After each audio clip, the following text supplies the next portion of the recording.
The radical act of self care, why Black women's survival depends on it. 3 weeks ago, I sat down with Angelique Robinson, a visionary advocate for Black women's wellness whose work has transformed countless lives.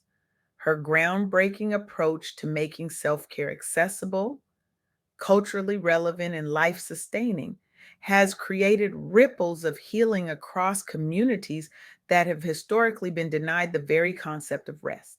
What makes Angelique extraordinary isn't just her academic brilliance or her therapeutic innovations, it's her lived understanding that for Black women, self care isn't a luxury, it's survival. Our conversation left me breathless, challenged, and ultimately changed. Today, I'm honored to share the wisdom gleaned from that powerful exchange, wisdom that might just save your life. Have you ever noticed how we glorify exhaustion in our culture? We wear our busyness like badges of honor. I'm so tired has become our collective greeting. We brag about surviving on 4 hours of sleep as if slowly killing ourselves is somehow an achievement worth celebrating. But for Black women specifically, this exhaustion isn't just a temporary state, it's often a generational inheritance, a legacy passed down like family recipes, except this inheritance comes with hypertension, heart disease, and early graves. The first time I truly understood this was during a community healing circle in Atlanta. A woman stood up, tears streaming down her face, and said, I don't know how to rest without feeling guilty. 20 other heads nodded in silent recognition. That moment crystallized something Angelique Robinson emphasized in our interview. What looks like a personal struggle is actually a collective crisis. When we talk about self care for Black women, we're not discussing luxury spa days or optional indulgences. We're talking about survival. Let that sink in for a moment. So, we're talking about survival. The research is devastating. Black women experience higher rates of chronic stress related illnesses, hypertension, heart disease, diabetes, conditions directly linked to caring too much for too long without relief. As Angelique powerfully stated, the strong Black woman trope isn't just harmful, it's deadly. But here's where our story takes a turn toward hope. Dr. Cheryl Giscombe, a brilliant nursing professor whose groundbreaking research explores how chronic stress affects African American women, identified something she calls the superwoman schema. This schema describes the societal expectation that Black women should sacrifice themselves endlessly for others, family, community, work, while neglecting their own well being. Sound familiar? It's that voice that says everyone else comes first. It's that feeling that resting means you're failing someone. It's that belief that your worth is measured by how much you can endure. Dr. Giscombe didn't just identify the problem, she created solutions, developing mindfulness based interventions specifically tailored for African American women. Her work wasn't about pushing generic self care practices that ignore cultural context. It was about creating healing spaces that honor the unique experiences of Black women. The results? Participants reported reduced stress levels, better health outcomes, and greater emotional resilience. But perhaps most importantly, they began creating a new framework for what it means to care for oneself first. One participant in Dr. Giscombe's program said something that haunts me.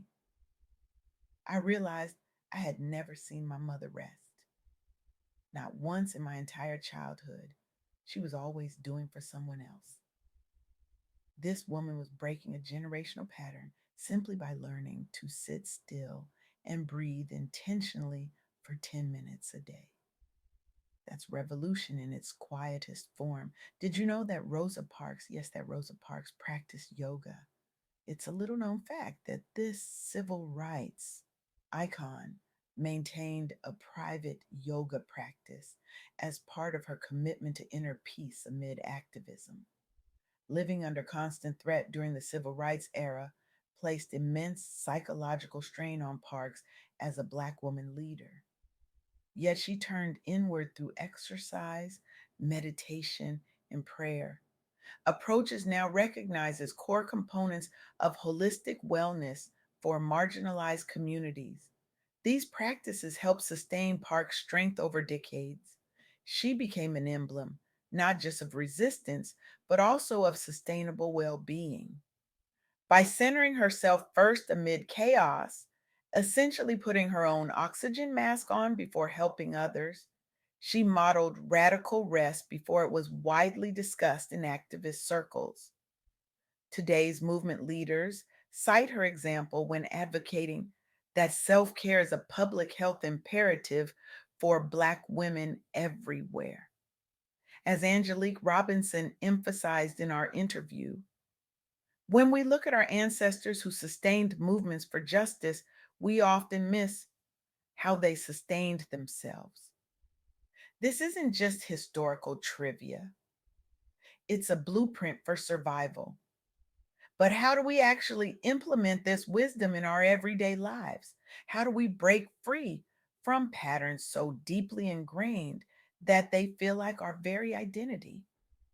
This brings me to another powerful example Angelique shared, the boundary setting movement led by therapist Nedra Glover Tawwab, author of Set Boundaries, Find Peace.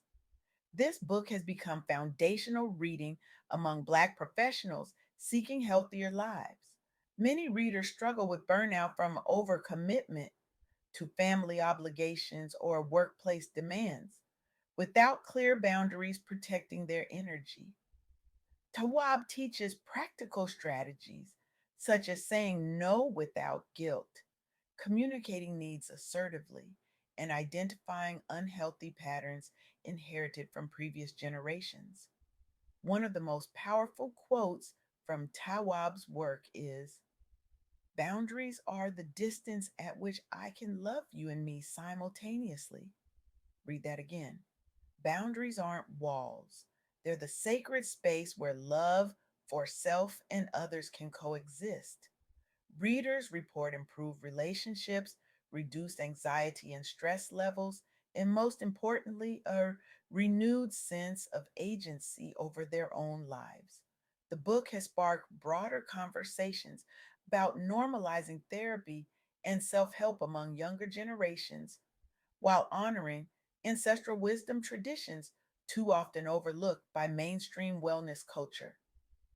As Angelique Robinson beautifully articulated during our conversation, our grandmothers had their own forms of self care, whether it was Sunday afternoon naps, kitchen table therapy with friends, or spiritual practices. We're not inventing self care, we're reclaiming it. This reclamation isn't happening in isolation. Across the country, Black women are creating communities dedicated to collective healing and rest. From yoga studios to therapy collectives, from digital support groups to retreat spaces, these sanctuaries offer what many of us never experienced growing up: permission to prioritize ourselves. But here's the uncomfortable truth that Angelique Robinson didn't shy away from in our interview. Self care requires confronting the ways we've internalized our own devaluation. When you've been socialized to believe your worth comes from what you do for others, resting can feel like failure.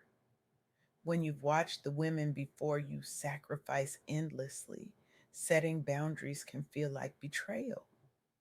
When you've been told that strength means suffering silently, asking for help can feel like weakness. This is where the real work begins, not just in adopting new habits, but in challenging the beliefs that keep us locked in patterns of self neglect. The most radical thing a Black woman can do, Angelique told me, is believe she deserves care without having to earn it. Let that land in your spirit for a moment.